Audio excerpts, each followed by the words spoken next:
YouTube, LJ Draco here. Yes, as you can tell, this is another 3D Blu-ray review. Now, I could individually review most of these sequel movies in the MCU, but that's a lot more videos, and as cool as that will be to have each film have its own individual video, for me that's too much to do, because then I have to individually edit each separate video, which will just take such a long time. So, like I did with Ant-Man and Ant-Man and the Wasp, I'm going to be in this video reviewing all 4 Avengers movies in 3D. Starting off with the Avengers movie that which made the Avengers possible and successful. Avengers Assemble, or in the US this is just known as the Avengers. I'm so sorry about that glare. There we go. Right, so Avengers Assemble. Story-wise, like I said, it was nice to see the team together for the first time and up and running. Still having some issues, but they worked. They did a really, really good job. Now, up to this point, 3D Marvel movies weren't exactly amazing. Captain America First Avenger was okay. You'll hear about that in a future video. Thor was absolutely terrible. There's like no 3D in Thor at all. I really can't wait to just show you how miserable that review is going to be. And how quick too, as you can tell. This, however, came just after those. And my freaking god. Now, I know that this is a Paramount Disney product. Same as I know that Captain America and Thor were both just Paramount products at the time. So that could be why the 3D is different. But this proves how good Marvel could do their 3D movies. It is full frame. So story... Okay, I'm sorry. You're going to get a lot of this through Marvel movies. 5 out of 5 for the story, just because I thought this was great how the entire cast worked. Like, the only downside I have about this film was Captain America's outfit. I thought it looked too stupid compared to he should have kept his first Avenger outfit, because that was amazing. But no, everything I love about this. So story 2D, it gets a 5 out of 5. 3D uses exact on point 50-50 depth and pop out, and it's full frame. So this is just a straight away instant 5 out of 5 for 3D. Still in my top 10 favourite Marvel 3D movies to exist. Then let's get on to Avengers Age of Ultron. Now, this story could have been so much better if they had changed a few things. One of the main things I wish they had changed is Ultron's sense of humour. He wasn't supposed to be funny. He was supposed to be emotionless. He was supposed to be sadistic and scary because he was a machine who felt like humans were the problem. And there's other problem, but I can't really give that one away because it'd be a spoiler, I guess. But yeah, not only that, I just wasn't as captivated as the first time. This one kind of felt a little bit like they were just trying to push for a good sequel, kind of like what they did with the Thor movies and the Iron Man movies. They were just trying to push for a great sequel. It's a good film. It's a good watch. It's just nowhere near in comparison to the same feeling as the first. Maybe it's because the first was revolutionary, I don't know. But I just kind of felt very underwhelmed from this. So story-wise, I'm gonna have to give it like a 4 out of 5. I can't even give it a 4.5 because there's actually quite a few issues in this film. Plus, yeah, that 3D is gonna have to unfortunately be the same, just because not only is it letterbox, which, don't get me wrong, I can change letterbox 3D now, but at this current time of watching it, now I haven't tested this on the VR yet, so I'm giving it as a current thought. But I will be doing a series on 3D movies that I said were bad, how they look on the VR, and I'll be doing a series about that in the future. But yeah, it's going to have to get a 4 as well, just because at the moment the 3D looks a lot flatter compared to, it looks more like it's about 20% depth and like 5% pop out. It just looks really weak. So unfortunately that one wasn't that great. Then I think we're all waiting for this one now. Avengers Infinity War. This gave me the same excitement as Avengers Assemble, because not only was we seeing something similar to the first Avengers, but we were seeing something with more characters, more story.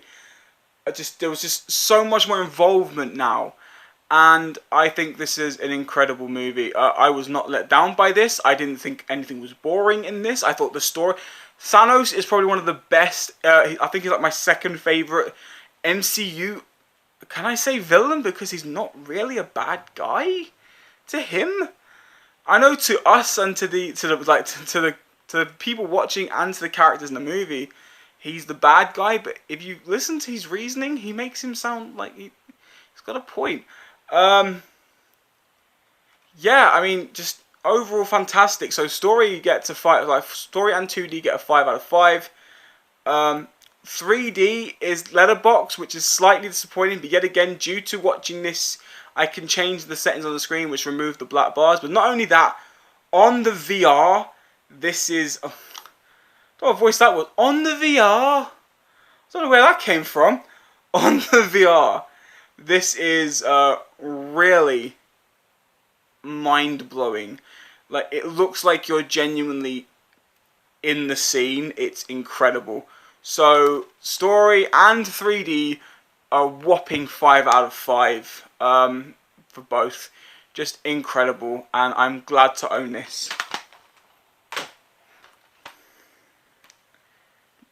Last Avengers movie, and the most recent, Avengers Endgame. Now, I wish I could say I had the same feeling from this as I did from Infinity War.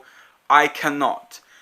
There is a lot of story points in this that makes it feel weak. It is a fun, enjoyable Marvel movie. Don't get me wrong when I say that. I do enjoy this movie. What I don't enjoy is half-chopped stories, things they were going to go with but then changed their mind but left half of that information in the film. That I do not like. A lot of uncompleted storytelling in this, and a lot of things that just don't make sense. It's still fun to watch through certain scenes, mostly through the fight scenes and the heart racing scenes. There's some things that are really, really good. But I also think that this movie just made a few bad choices that has kind of shadowed the movie. Story-wise, I'm going to have to give it a 4.5 out of 5. Just because it's still enjoyable to watch. It's just not...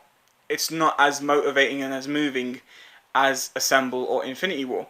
3D, however, has just the same or a little bit better 3D than Infinity War. It's also Letterboxd, but that's not a problem, because on the VR, this is incredible yet again. So if you can get past some slight bad storytelling and some minor issues in like things missing that should have been in there, then I mean, on the VR in 3D, it's an incredible watch. It makes it feel just a little bit better. So for the 3D alone, 3D presentation, it does get 5 out of 5 for the whole 50-50 in-depth pop-out experience. So yeah, I just want to quickly say something in this video that I haven't really brought up in many others. I know people turn around to me and I know one of my... So I had an itchy chin. I know one of my friends, as you guys know him as Sasha from the Sexy Monkey channel. He turns around to me a lot and he says the same thing, which is, how can good 3D make a bad movie good? That's not what I say, or that's not what I feel when I give bad movies really high 3D ratings. And I'm pretty sure he knows this by now, but I just want anyone else who probably has the same worries or thoughts, just some like peace of mind to know what I mean. A film that's in 3D can be absolutely pants. It can be terrible, it can be annoying, boring, everything. But yet the movie could still look fantastic in 3D.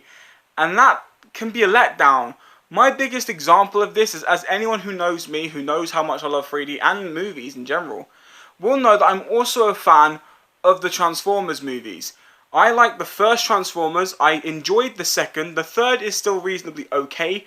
Age of Extinction was great, bar Mark Wahlberg, The Last Night is absolutely unspeakable. It's terrible. I hate every second of it. And yet, The Last Night has the best use of 3D out of all of the 2 previous 3D Transformers movies. So, I don't like Transformers The Last Night. You'll see how low my rating is on that in the future when I do a video on it. But I can already tell you now that 3D presentation gets a 5 out of 5 because it's... I think, if I remember correctly, it's either IMAX or it's full frame. I'm pretty sure it's IMAX. But it has 50-50 depth pop-out scenes.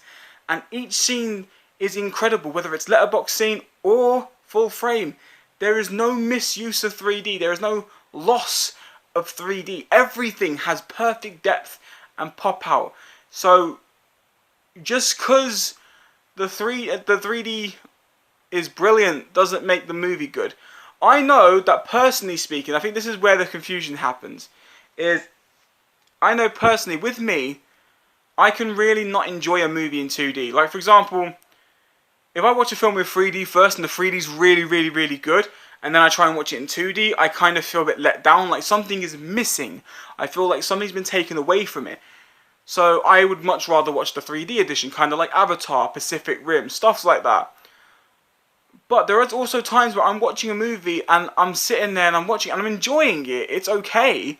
But part of me is kind of thinking, I don't know, this doesn't look that, it's missing something, it just doesn't feel right. Then I find out there's a 3D release of it, then I stick that on and I'm like, this is what it was missing. I don't think that about every movie. I don't sit there and judge a movie if it's in 2D thinking, oh, it should have had a 3D release. I know sometimes I wish that. But sometimes, certain movies just, for a 3D fan and for a 3D lover and appreciator, you kind of sit there and you kind of go, yeah, that scene looks good, but if we could have had a nice depth to pop out shot where that looked more noticeable, that would be pretty cool. So that's what I'm explaining and what I mean by when I say sometimes a badish movie on 2D can look much better on 3D because it was missing that 3D treatment, you know? So that's all I've got to say on this. Now I'm going to end this video because it's already come up to 12 minutes. So anyway, that's the end of this video. If you enjoyed this video and previous videos, don't forget to strike the like for future videos. New to my channel, see a couple of my videos, click that subscribe button down below. I'd surely appreciate it. Anyway, take care, you wonderful, wonderful people. And I'll see you next time.